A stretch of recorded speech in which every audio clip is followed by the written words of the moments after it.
सबैजनालाई टिकटक क्लासमा स्वागत छ।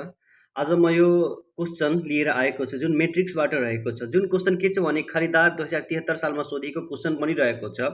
आज यो क्वेसन के छ भने मेट्रिक्स विधिबाट कसरी सल्भ गर्ने र मेट्रिक्सको नियम के छ भने सबै कोठामा दिएको छ, खाली कोठामा के हुन्छ भने यो अप्सनबाट हामीलाई सिलेक्ट गर्नु छ। यसको विधि के चाहिँ हेर्नु, यहाँ के छ 16 छ, 28 छ, 29 छ, यहाँ 13 छ, 12 छ, 16 छ, 14 छ, 10 छ, 15 छ, यहाँ 15 छ, 30 छ। यो खाली कोठामा के हुन्छ। अब हामीले यहाँ के छ ब्रेन टेस्ट गर्नु छ। यो ब्रेन टेस्टको माध्यमबाट हामी पत्ता लगाउन सक्छौँ कि यहाँ के हुन्छ। अब यहाँ हेर्नु, यो कलममा हेर्नुहोस्, यो 16 छ, 13 छ, 14 छ, 15 छ।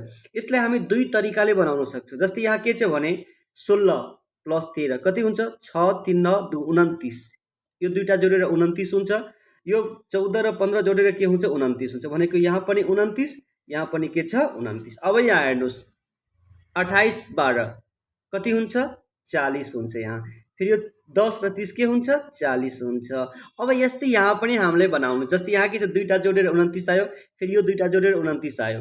जस्तै यहाँ के छ 28 12 जोडेर 40 आयो र यहाँ 10 र 30 जोडेर के हुन्छ, 40 आयो। त्यस्तै के छ यहाँ पनि गर्नुपर्छ। जस्तै अब के छ 29 र 16 कति भइहाल्छ, 29 30 यो 45 भयो। अब यहाँ हेर्नुहोस् यहाँ 15 छ र यहाँ हामी कति राख्छौँ भने 45 हुन्छ। अब अप्सनबाट हामीलाई सिलेक्ट गर्नु छ। 60 हुँदैन, 30 हुन्छ।